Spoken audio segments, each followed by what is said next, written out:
उत्तराखंड पहुंचे महाराष्ट्र के राज्यपाल भगत सिंह कोश्यारी का मुख्यमंत्री पुष्कर सिंह धामी ने किया स्वागत। कई विषयों पर दोनों ने की चर्चा।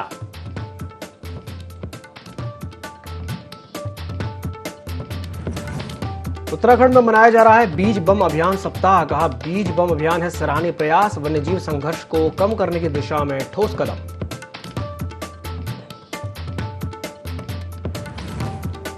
कैबिनेट मंत्री डॉक्टर धन सिंह रावत का बयान, राष्ट्रीय स्वास्थ्य मिशन के तहत खर्च किया जाएगा भारी मात्रा में बजट, केंद्र सरकार कर रहा है राज्य की मदद। और पूरे देश के साथ उत्तराखंड में भी सौहार्दपूर्ण तरीके से मनाई जा रही है ईद। लोगों ने गले मिलकर दी एक दूसरे को ईद की बधाई।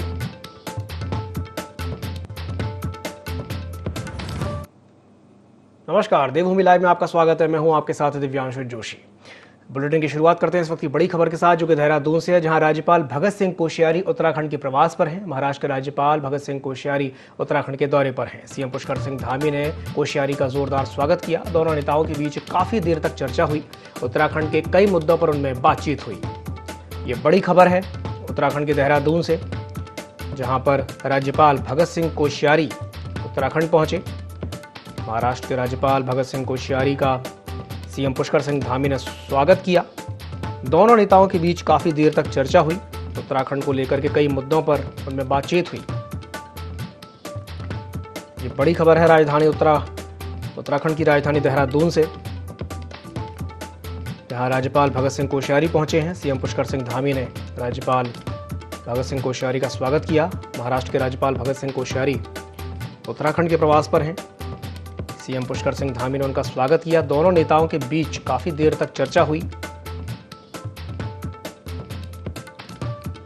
उत्तराखंड के कई मुद्दों पर उनमें बातचीत हुई। तो ये बड़ी खबर है उत्तराखंड की राजधानी देहरादून से। और इसी खबर पर अधिक जानकारी साझा करने के लिए हमारे साथ प्रिंसिपल करेस्पॉन्डेंट कैलाश बिष्ट जुड़ गए हैं देहरादून से। सीधे उनका रुख करेंगे। कैलाश, आपसे जानना चाहेंगे कि ये जो दौरा है, सीएम पुष्कर सिंह धामी ने मुलाकात की है राज्यपाल भगत सिंह कोश्यारी से, क्या कुछ किन मुद्दों पर बातचीत हुई है, बताइए। देखिए दिव्यांशु, मैं आपको बता दूं कि जो भगत सिंह कोश्यारी हैं वो पूर्व मुख्यमंत्री रहे हैं उत्तराखंड के। उत्तराखंड से ही वो ताल्लुक रखते हैं और अभी मौजूदा समय में वो राज्यपाल हैं महाराष्ट्र के। और ये उनका निजी दौरा है, जो 2 दिवसीय दौरा है। और कल वो देर शाम को देहरादून पहुंचे थे, जहां पर मुख्यमंत्री पुष्कर सिंह धामी से उन्होंने मुलाकात की थी, जिसके बाद उनका सम्मान करते हुए कई ऐसे मुद्दे थे जो गंभीर मुद्दे उत्तराखंड को लेकर हैं, उनको लेकर बातचीत हुई थी। ये वो मुद्दे हैं, जैसे अगर पलायन की बात करूं, रोजगार की बात करूं, और आजकल मानसून चल रहा है, 4 धाम यात्रा चल रही है, कांवड़ यात्रा भी अब शुरू होने वाली है। तो ऐसे तमाम ऐसे मुद्दे थे जिनको लेकर बड़ी ही गंभीर यहाँ पर मंथन किया गया।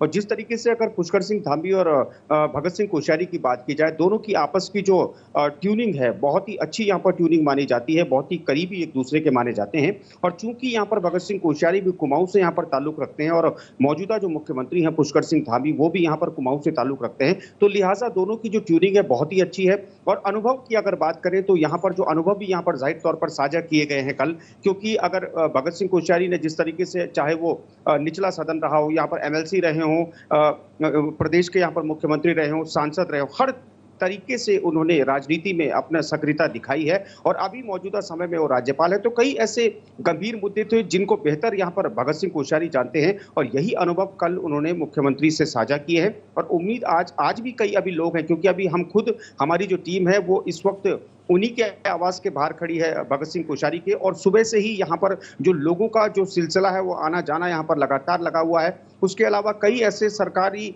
जो बड़े अधिकारी हैं जो यहाँ पर आ रहे हैं, क्योंकि पुराने उनके संबंध है, तमाम अधिकारियों के साथ वो काम कर चुके हैं भगत सिंह कोश्यारी। और लगातार अभी भी भले ही बारिश यहाँ पर हल्की फुल्की हो रही है, लेकिन लोगों का जो स्नेह है, लोगों का जो प्रेम है, वो साफ तौर पर दिखाई दे रहा है कि दूर दूर से यहाँ पर लोग पहुंच रहे हैं और भगत सिंह कोश्यारी से मुलाकात कर रहे हैं। तो कैलाश जी, ये कहा जा सकता है कि उनका ये जो दौरा है काफी अहम माना जा सकता है आने वाले दिनों को देखते हुए।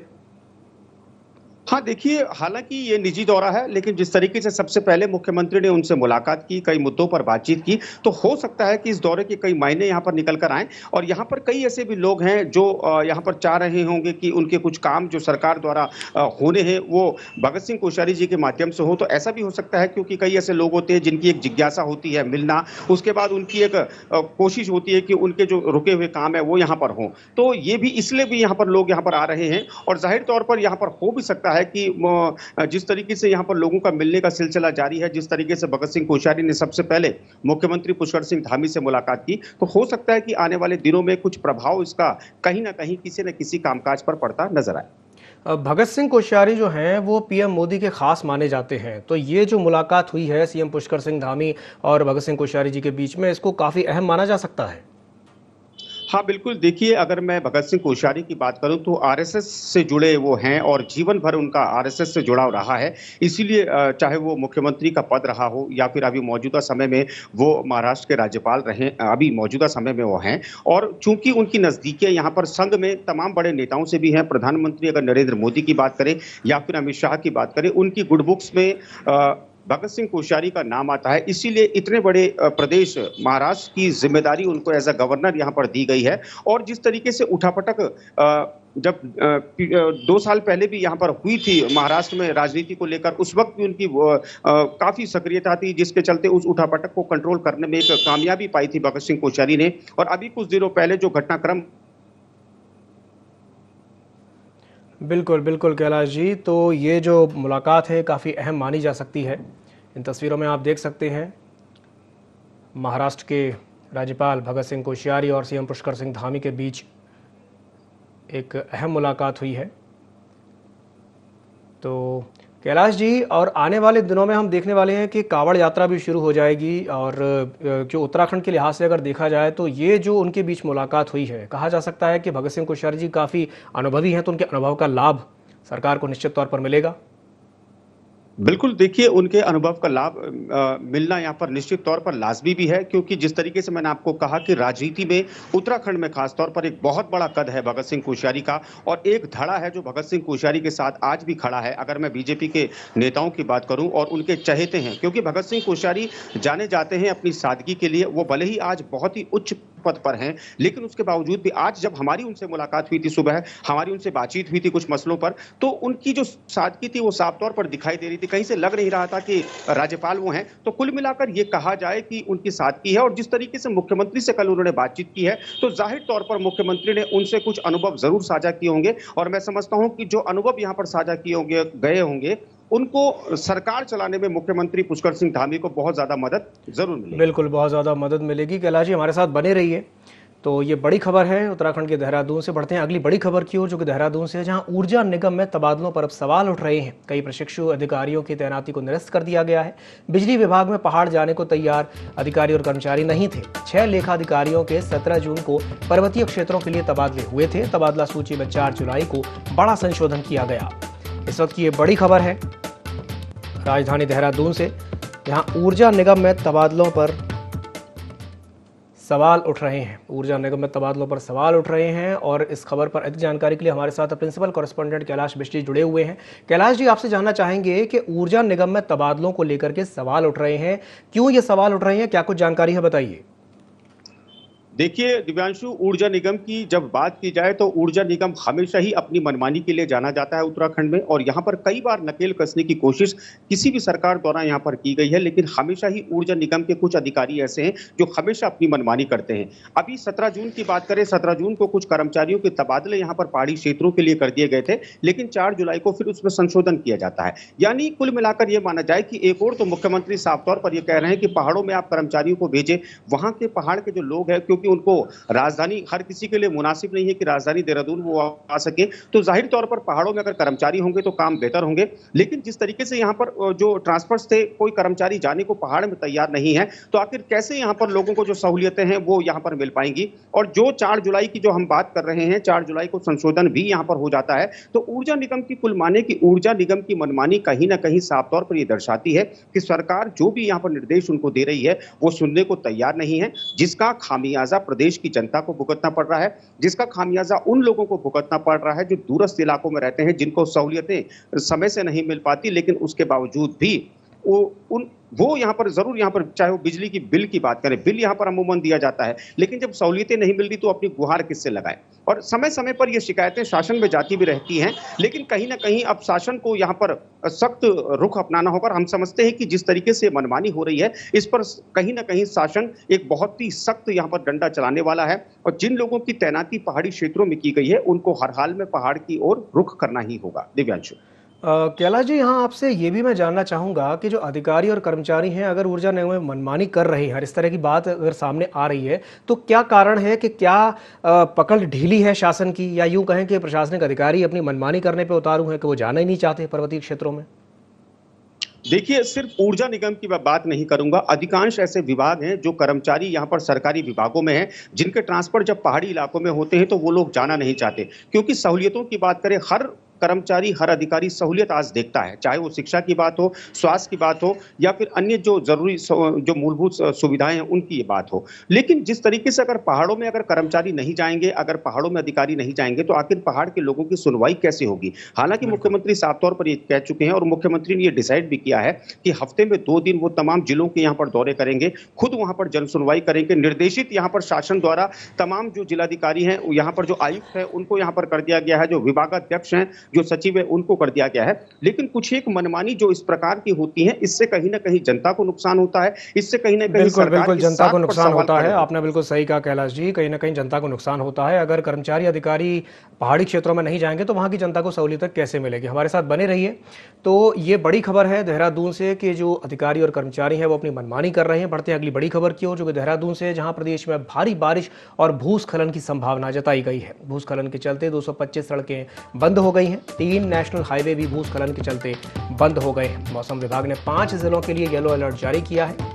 देहरादून, उत्तरकाशी, चमोली, पिथौरागढ़ और बागेश्वर के लिए अलर्ट जारी किया गया है। ये बड़ी खबर है उत्तराखंड की राजधानी देहरादून से, जहां प्रदेश में भारी बारिश हुई है और भूस्खलन हुआ है। तो उत्तराखंड में भारी बारिश और भूस्खलन हुआ है, और चर्चा करने के लिए हमारे साथ प्रिंसिपल कॉरेस्पॉन्डेंट कैलाश जी जुड़े हुए हैं। कैलाश जी, भारी बारिश और भूस्खलन देखने को मिला है, जिसके चलते अलर्ट भी जारी किया गया है। क्या जानकारी है, बताइए।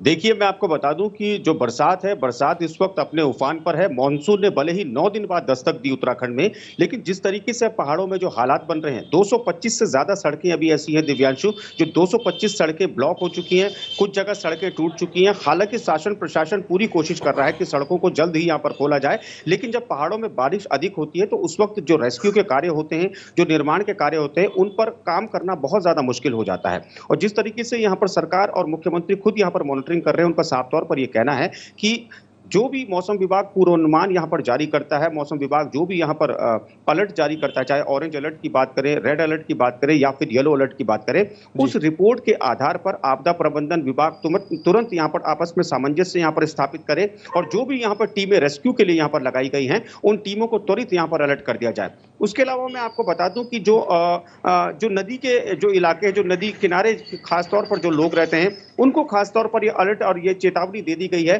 कि वो लोग बिल्कुल अलर्ट मोड पर रहे, क्योंकि जब बारिश का यहाँ पर बारिश तेज होती है तो जाहिर तौर पर पहाड़ों से आने वाली नदियों का फ्लो बहुत बढ़ जाता है। और अभी हालात भी यही है कि कई नदियों का जल स्तर इस वक्त बहुत तीव्र हो चुका है, प्रवाह तेज हो चुका है, जल स्तर लगातार बढ़ रहा है। तो कहीं ना कहीं ये जो डैमेज होता है उन क्षेत्रों के लोगों को होता है जो या तो नालों के किनारे रहते हैं या फिर जो नदियों के किनारे बसते हैं, तो उन लोगों के लिए खासतौर पर अलर्ट रहने की जरूरत है। उसके अलावा मैं दिव्यांशु यहाँ पर आपको बता दूं कि जिस तरीके से चारधाम यात्रा चल रही है, चारधाम यात्रा भी सरकार के लिए एक बहुत बड़ा चैलेंज है। और अब 14 जुलाई से जो कांवड़ यात्रा शुरू होने वाली है, जिसमें 4 करोड़ से लगभग कांवड़िए आएंगे, तो ये एक बहुत बड़ा चैलेंज है, जिसको लेकर हमने डीजीपी अशोक कुमार से भी बातचीत की थी, मुख्यमंत्री से भी हमने बातचीत की थी, और लगातार यहाँ पर जो सरकार है, सरकार और कोशिश ये कर रही है कि किसी तरह की कोई अप्रिय घटना ना हो।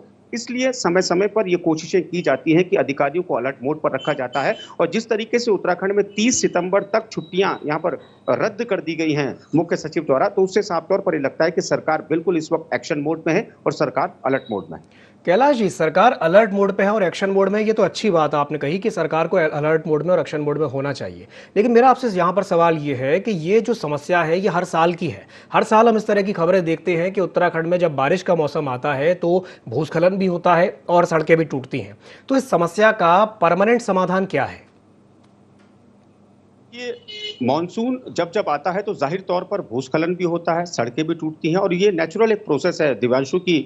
पहाड़ों में इस तरह की जो घटना है वो आम हो चली है, लेकिन हाँ, इस घटना में जो जानमाल का नुकसान है उससे जरूर बचा जा सकता है। उससे तभी बचा जा सकता है जब गाइडलाइंस जो मौसम विभाग द्वारा जारी की जाती हैं, गाइडलाइंस जो शासन और प्रशासन द्वारा जारी की जा सकती हैं, अगर उन गाइडलाइंस को पहले ही फॉलो कर लिया जाए या फिर सुरक्षा के अगर पहले ही उपाय कर लिए जाए तो यहाँ पर जो जानमाल का नुकसान होता है उस नुकसान को जरूर यहाँ पर बचाया जा सकता है। और बिल्कुल जी। आपने एक बात ठीक कही कि हर साल यही हालात होते हैं, तो उससे निपटने के लिए यही है कि साल भर पहले ही अगर आपको मालूम है कि इस तरह की जो घटनाएं हैं ये होंगी, तो क्यों नहीं आप पहले ही यहाँ पर कार्रवाई है वो कर देते, या क्यों नहीं यहाँ पर आप पहले ही प्लानिंग्स कर देते। बिल्कुल, तो पहले ही क्यों नहीं प्लानिंग कर लेते, पहले क्यों नहीं बड़ा सुरक्षा के उपाय किए जाते। आपने बिल्कुल सही कहा कैलाश जी। तमाम जानकारी साझा करने के लिए बहुत बहुत धन्यवाद। सितारगंज में ईद पर मुस्लिम समाज ने अकीदत के साथ नमाज अदा की, साथ ही देश में अमन चैन की दुआएं मांगी। वहीं सुरक्षा की दृष्टि से भी ईदगाह पर भारी पुलिस बल तैनात रहा। क्षेत्राधिकारी ओम प्रकाश ने मुस्लिम समाज को बधाई देते हुए कहा कि बड़ी शांति के साथ सितारगंज में ईद की नमाज अदा की गई। साथ ही मुस्लिम समाज के लोगों का क्षेत्राधिकारी ओम प्रकाश ने शुक्रिया अदा किया।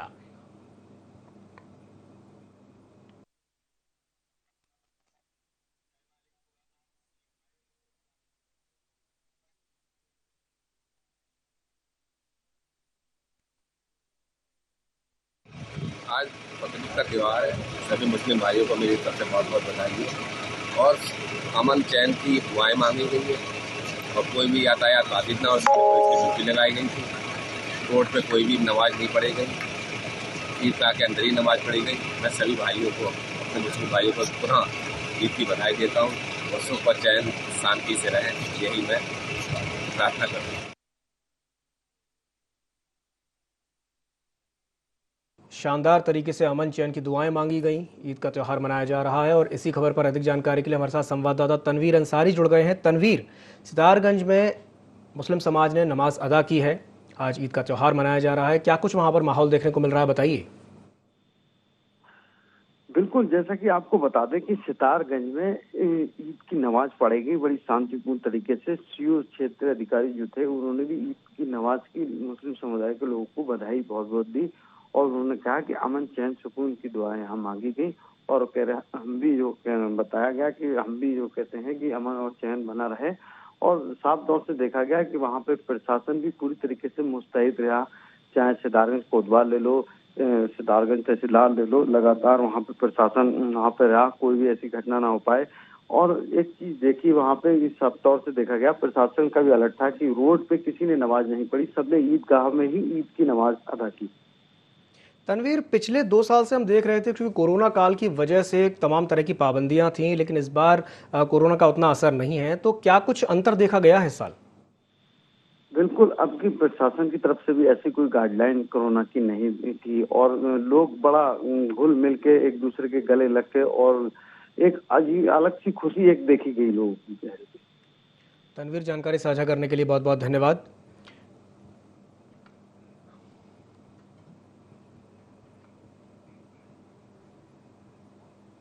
ग्वालदम कर्णप्रयाग राष्ट्रीय राजमार्ग भारी बारिश और चट्टान गिरने से बीते कई घंटों से मोरना के पास अवरुद्ध चल रहा है। शनिवार दोपहर के बाद मोरना में चट्टान गिरने से राष्ट्रीय राजमार्ग बंद हो गया था, जिसके बाद सड़क के दोनों ओर कई यात्री इस राजमार्ग पर फंसे रहे।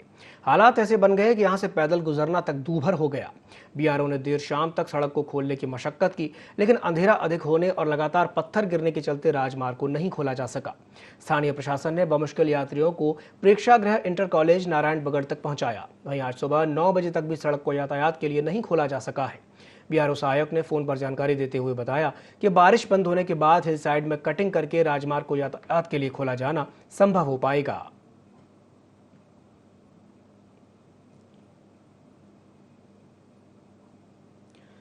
तो भारी बारिश और चट्टान के गिरने से राष्ट्रीय राजमार्ग अवरुद्ध हो गया है।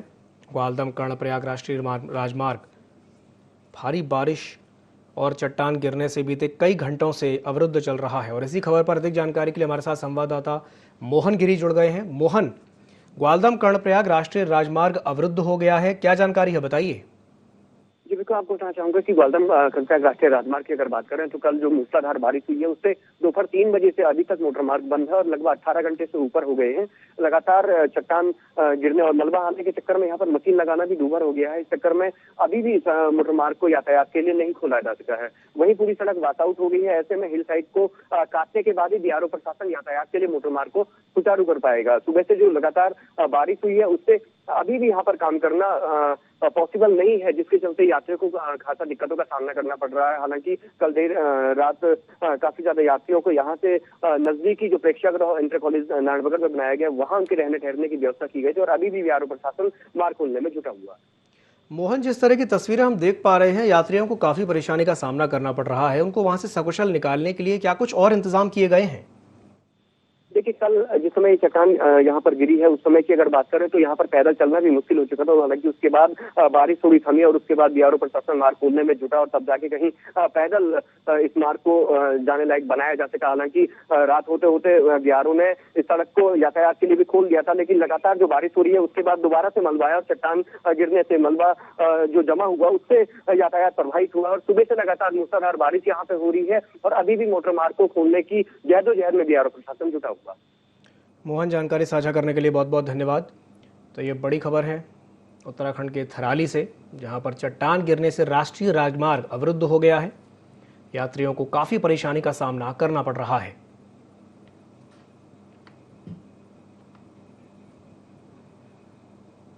मुख्यमंत्री पुष्कर सिंह धामी ने सीएम हाउस में महाराष्ट्र के राज्यपाल भगत सिंह कोश्यारी का स्वागत किया। साथ ही अंगवस्त्र और स्मृति चिन्ह देकर के उन्हें सम्मानित किया। भगत सिंह कोश्यारी उत्तराखंड के पूर्व मुख्यमंत्री और उत्तराखंड बीजेपी के कद्दावर नेता रहे हैं। दोनों नेताओं ने विभिन्न समसामयिक विषयों पर भी चर्चा की।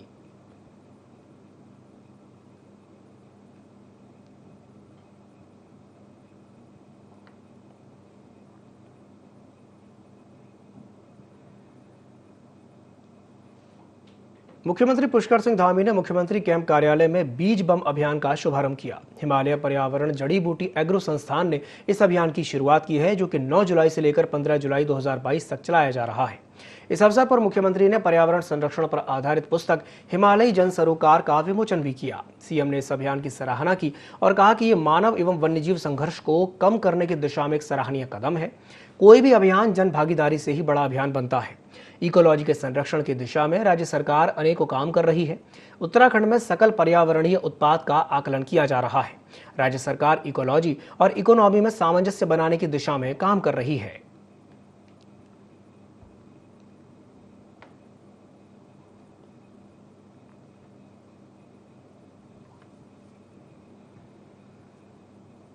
देहरादून में आजादी के अमृत महोत्सव पर मेगा एग्जीबिशन का आयोजन किया गया, जहां केंद्र और राज्य सरकार के विभिन्न विभागों की प्रदर्शनी लगाई गई। इस दौरान कैबिनेट मंत्री सतपाल महाराज ने कहा कि हमारा देश पीएम मोदी के नेतृत्व में लगातार विकास के नए नए आयाम स्थापित कर रहा है। दरअसल अवसर था पिछले 2 दिनों से चल रही राइस इन उत्तराखंड के तहत मेगा एग्जीबिशन के समापन का। उन्होंने कहा कि प्रधानमंत्री नरेंद्र मोदी के 8 वर्षों के कार्यकाल में एक ओर जहां देश ने अनेकों उपलब्धियां हासिल की हैं, तो वहीं दूसरी ओर मुख्यमंत्री पुष्कर सिंह धामी के नेतृत्व में उत्तराखंड भी विकास के नित नए आयाम स्थापित कर रहा है। सतपाल महाराज ने एग्जीबिशन में लगे सरकारों के विभागीय स्टॉलों का निरीक्षण करने के साथ साथ आयोजन के लिए राज्यसभा सदस्य नरेश बंसल को विशेष रूप से बधाई देते हुए उनके प्रयासों की सराहना की। का प्रदर्शन किया हुआ है और खासकर डिफेंस की जो चीज़ें बनी हैं वो देख करके काफ़ी खुशी हुई कि भाई काफ़ी लेटेस्ट चीज़ें बन रही हैं और हम एक्सपोर्ट भी कर रहे हैं और भारत इससे पैसे कमा रहा है। तो निश्चित रूप में इस प्रकार की टेक्नोलॉजी आनी चाहिए और बच्चों को भी उत्साह मिलना चाहिए ताकि प्रेरणा लेकर वो नई चीज़ों को इन्वेंट करें और जीवन को सरस बनाएं। रावण को हम देख रहे हैं बिल्कुल तरीके से पुष्प वर्षा करेंगे, सबका स्वागत करेंगे और सबसे हमारा आग्रह है कि प्रेम और सद्भाव से और नशा मुक्त कांवड़ यात्रा करें। सूबे के स्वास्थ्य एवं चिकित्सा शिक्षा मंत्री डॉक्टर धन सिंह रावत ने मीडिया को बताया कि राष्ट्रीय स्वास्थ्य मिशन के तहत राज्य को इस वित्तीय वर्ष में 1129.35 करोड़ का बजट मिला है। उन्होंने कहा कि एनएचएम के तहत स्वास्थ्य के क्षेत्र में किए गए बेहतर कार्यों को देखते हुए केंद्र सरकार ने पिछले वर्ष के मुकाबले इस बार अधिक बजट स्वीकृत किया है, जो कि एनएचएम और स्वास्थ्य विभाग के लिए एक बड़ी उपलब्धि है। उन्होंने कहा कि इससे प्रदेश में स्वास्थ्य व्यवस्थाओं को और अधिक मजबूत किया जाएगा और लोगों को स्थानीय स्तर पर स्वास्थ्य सुविधाएं सुलभ हो सकेंगी।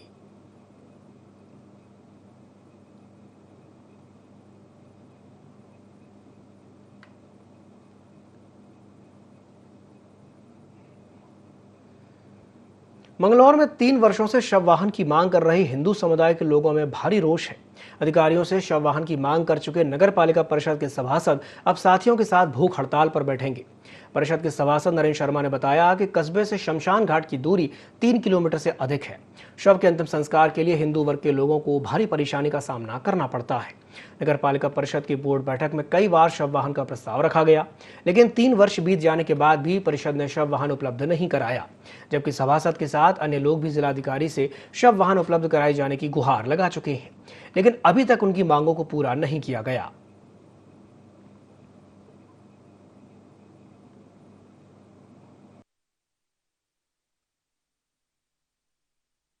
शव वाहन के संबंध में हमने ये किए प्रेस वार्ता कि 3 साल पहले हमने प्रस्ताव पास कराया था इसका और सर्वसम्मति से ये प्रस्ताव पास हो गया था।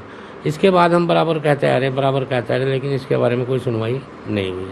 नगर पालिका सबको अवगत भी करा दिया, अभी तक इसके बारे में कोई सुनवाई नहीं हुई। अब हम 1 दिवसीय धरना प्रदर्शन करेंगे और इसके बाद भूख हड़ताल करेंगे। शव वाहन की जहाँ तक प्रश्न है, नगर पालिकाओं में अभी शव वाहन जैसा मैं जिस नगर पालिकाओं में वाहन नहीं मिला है, और यदि यहाँ आवश्यकता है तो धन उपलब्धता और बोर्ड की सहमति पे हम इसको जरूर क्रय करेंगे और पब्लिक के लिए व्यवस्था बनाएंगे। बुलेटिन में फिलहाल के लिए इतना ही। दीजिए इजाजत। नमस्कार।